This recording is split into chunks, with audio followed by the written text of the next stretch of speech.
E esse vídeo de um suposto lobisomem, uma besta que teria aparecido numa câmera de captura na floresta. Acho bem estranho. Parece um urso, mas a cara é bem diferente.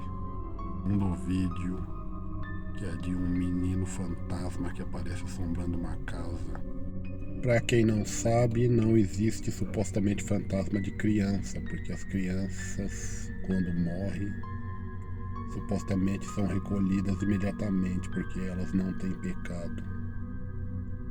Então, quando você vê um fantasma de criança, sai correndo de lá, porque isso não é um fantasma, é alguma coisa maligna, um demônio, alguma coisa. Não esquece de seguir o canal para nos ajudar e deixar aquele like e vem aí até o final.